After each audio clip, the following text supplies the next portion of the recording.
Thank you for joining us, and it's time for our news updates right here on Luntha Television, and you're with me, Patrick Papal.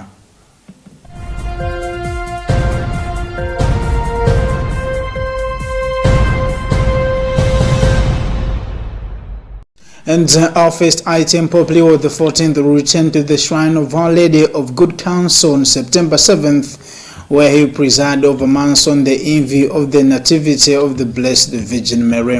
The visit will mark his return to the shrine, where he went to pray on May 10, 2025, just 2 days after his election as Pope, and the shrine, located in the care of the Augustinian Fathers, holds a particular significance for the Holy Father, who is himself an Augustinian. The Shrine of Our Lady of Good Counsel is home to a miraculous image of the Virgin Mary, which is said to have appeared mysteriously in Albania in 1467. Since then, a devotion to the image has spread among Catholics, including several popes who have visited the shrine to seek the Virgin Mary's intercession.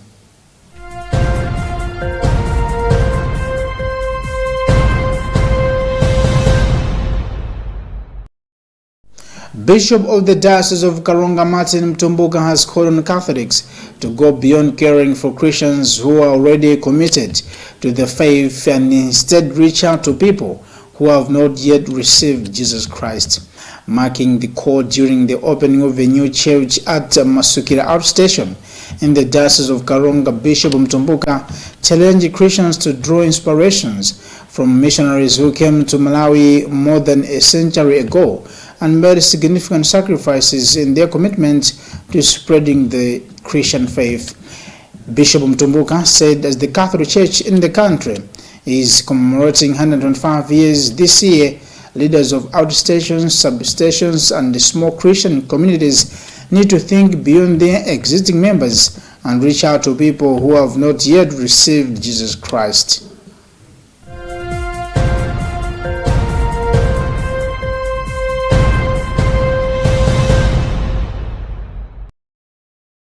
The High Court in Longwe has rescheduled the bail hearing for Center for Democracy and Economic Development Initiative SEDED Executive Director Sylvester Namiwa from today to tomorrow this week. The change has been communicated to all parties involved in the case through a letter issued by the court.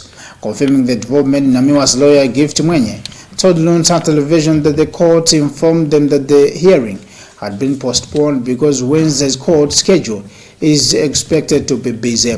Namiwa has been charged with treason and publication of false news likely to cause alarm.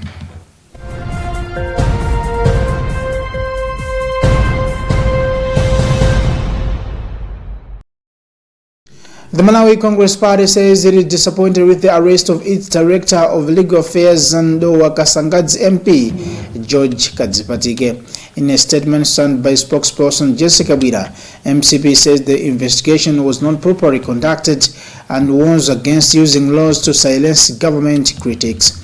Kadzipatike surrendered himself to police at Area 30 in Lilongwe after learning that he was being sought over alleged tax evasion. MCP has called on the Malawi Law Society and international organizations to monitor the matter and ensure human rights are protected.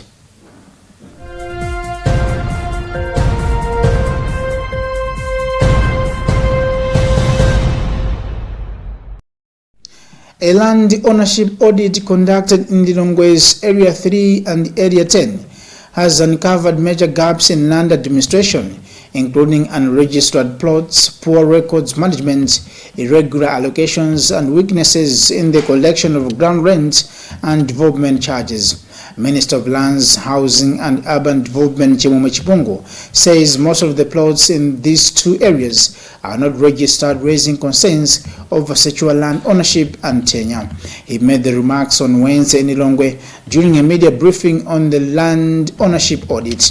The audit has also established that the ministry's cadastral layout maps are based on records dating back to 2016, meaning subsequent infill plots, subdivisions, extensions, and amalgamations are not properly reflected.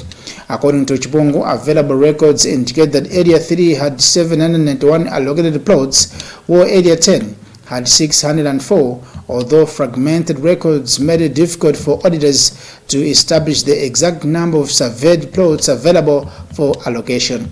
The minister further said the audit further found that the ministry had challenges tracing critical land documents, including survey drawings, development approvals, lease transfer, deed plans, lease agreements, and receipts for ground rent and development charges.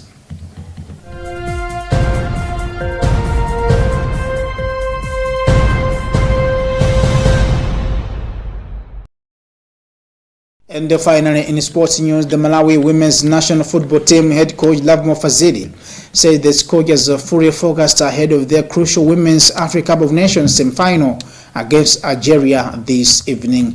Fazili said the team has put their historical quarter-final victory over Ghana behind them and is not allowing the excitement surrounding their achievements to distract them from the task ahead.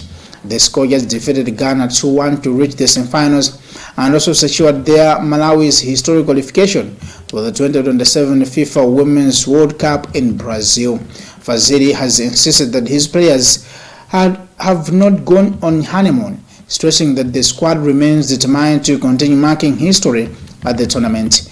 He says Algeria deserves respect, but Malawi will approach the encounter with confidence, discipline, and the belief that they can reach the final.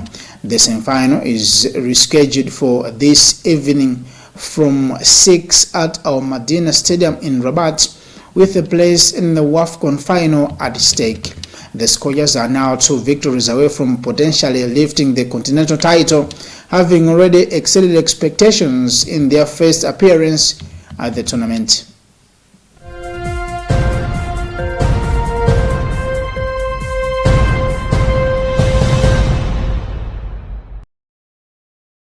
And that's the end of our news updates, and this has been Patrick Popper.